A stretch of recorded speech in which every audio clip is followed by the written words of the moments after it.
Hello good morning viewers. வாங்க இன்றைக்கி நம்ம பார்க்க போகிறது எம்வி விலாக்ஸ் ஆஃப் மலர்விழி சேனலில் முருங்கைக்காய் தொக்குங்க. ஆமாம், சிம்பிளாக செய்யலாம், சீக்கிரமாகவும் செஞ்சிடலாங்க. அவ்வளோ டேஸ்டியாக இருக்கும். இதுக்கு எப்படி செய்யலாம், என்னென்ன தேவைன்னு பார்க்கலாங்களா? வாங்க. அப்படியே வானலை வச்சிடுறோம். ஒரு 2-3 ஸ்பூன் எண்ணெய் ஊற்றுறோங்க சமைக்கிறதுக்கு. ஊற்றிட்டு பாருங்கள், கடுகும்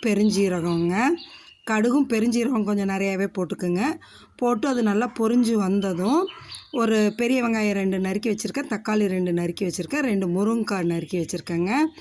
அப்படியே இந்த வச்சு தான் செய்ய போகிறோங்க. சூப்பராக இருக்கும் பாருங்களேன். இந்த வெங்காயத்தை போட்டு இப்போ நல்லா வதக்கிடுறோங்க. நல்லா வதக்கிட்டு அந்த தக்காளியும் போட்டு வதக்கிடுறோங்க. இதுக்கு ஒரு உப்புக்கல், தக்காளி போட்டதும் ஒரு உப்புக்கல் போட்டு வதக்கணுன்னா சீக்கிரம் வதங்கி வரும். அதுக்காக இது வந்து குயிக்காக செஞ்சிடலாங்க. சப்போஸ் எங்கேயாவது இப்போ வெளியே போகணும், இல்லை எங்கேயாவது போயிட்டு வந்து உடனடியாக செஞ்சு சாப்பிட்ணும் அப்படின்னா அதுக்கு இதெல்லாம் ரொம்ப சூப்பராக இருக்கும். அதே சமயம் பேச்சுலர்ஸ் கூட இதை ஈஸியாக செஞ்சுக்கலாங்க. அவ்வளோ ஈஸியாக இருக்கும், டேஸ்டியாகவும் இருக்குங்க. பாருங்கள், வெங்காயம் தக்காளி போட்டு நல்லா வதக்கிட்டுங்க. அந்த முருங்கைக்காய் 2 நறுக்கி வச்சுருக்கோம் இல்லைங்களா, அதையும் எடுத்து போட்டு ஒரு நிமிஷம் அப்படியே வதக்கி விடுங்க.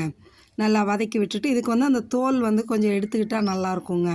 அதுக்காக தான் நான் எடுத்துட்டேன். சாம்பார்லலாம் போடும்போது அவ்வளோ சீக்கிரம் எடுக்க மாட்டேன். இந்த தொக்குக்கு மட்டும் இப்படி எடுத்துகிட்டு போட்டால் கொஞ்சம் நல்லாயிருக்கும், அதுக்காக எடுத்தேங்க. அப்படியே வதக்கிட்டு இதுக்கு தேவையானது 2 ஸ்பூன் மிளகாத்தூளுங்க, ஒரு 1/2 ஸ்பூன் மஞ்சத்தூள் போட்டுக்கணுங்க. நம்ம வீட்டில் அரைச்ச தூள் தாங்க, போட்டுக்குங்க. போட்டுட்டு இந்த டிஷ்ஷுக்கு தேவையான அளவு உப்பை போட்டு தண்ணியை ஊற்றிடுங்க. நல்லா முருங்கைக்காய் வேகிறதுக்கு நல்லா தண்ணி ஊற்றிடுங்க. சரிங்களா? தண்ணியை ஊற்றி நல்லா இந்த மிளகாத்தூள் மஞ்சத்தூள் போட்டு பெரட்டி விட்டுட்டு தண்ணியை ஊற்றிடுங்க. ஊற்றி அதுக்கு தேவையான உப்பை போட்டு கொதிக்க விட்டுடுங்க. நல்லா கொதித்து வரட்டுங்க. பேச்சுலர்ஸ் இந்த பிள்ளைங்கள்லாம் இப்போ ஹாஸ்டலில் வெளியே லேடிஸ் ஹாஸ்டலில் தங்கி சமைச்சு சாப்பிட்றவங்களுக்குலாம் இது ஈஸியான வேலைங்க. அதே சமயம் டேஸ்ட்டாகவும் நல்லாவும் இருக்குங்க. இதை கொஞ்சம் செமியாக வச்சுட்டோன்னு வைங்களேன், செமி கன்சிஸ்டன்சியில் வச்சோம்னா சாதத்துக்கும் போட்டு சாப்பிட்டுக்கலாம். தொக்கு கொஞ்சம் ட்ரையாக வச்சுட்டோன்னு வைங்களேன், சைட் டிஷ்ஷாக யூஸ் பண்ணிக்கலாம். ஆமாம், நம்ம சாதத்துக்கு தொட்டுட்டு சாப்பிட்ற மாதிரி கூட யூஸ் பண்ணிக்கலாம். பாருங்கள், தேவையான உப்பை போட்டு நல்லா கொதிக்க விட்டுடுங்க. கொதித்து வரட்டும். அதுக்குள்ளே வந்து நான் தேங்காய் கொஞ்சம் துருவிடுறேங்க. ஒரு 3-4 ஸ்பூன் தேங்காய் துருவல் போட்டால் நல்லாயிருக்குங்க. அதையும் துருவி ரெடி பண்ணிவிடுவோங்க. அப்படியே கிளறி விடுங்க. பாருங்கள், எந்த அளவு வந்துருச்சு பாருங்கள். இந்த இடத்துல வந்து நீங்கள் உப்பு காரம் பார்த்துக்குங்க. உப்பு காரம் பார்த்துக்கிட்டிங்கன்னா பத்தலைனா கூட நம்ம போட்டுக்கலாம். சரிங்களா? இந்த அளவுக்கு செமியாக இறக்கிட்டிங்கன்னா சாதத்தில் போட்டு பிசைஞ்சு சாப்பிட நல்லாயிருக்கும். இல்லை நம்ம சைட் டிஷ்ஷாக வச்சுக்கலாம் அப்படின்னா தொட்டுட்டு சாப்பிட்ற மாரி வச்சுக்கலான்னா இன்னும் கொஞ்சம் ட்ரை ஆகிற அளவுக்கு விடலாங்க. இந்த இடத்துல ஒரு 1/2 ஸ்பூன் கரம் மசாலா போடணுங்க.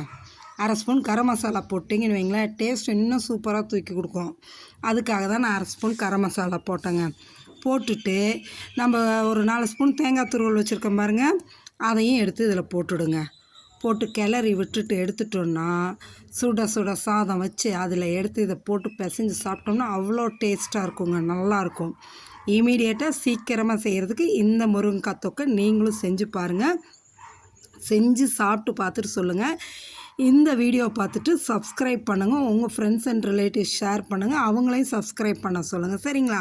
சப்ஸ்கிரைப் பண்ணிங்கன்னா தான் நான் போடுற அடுத்தடுத்த வீடியோ உங்களுக்கு டெய்லி வரும். நான் டெய்லியும் போட்டுட்டும் இருக்கேன். சரிங்களா?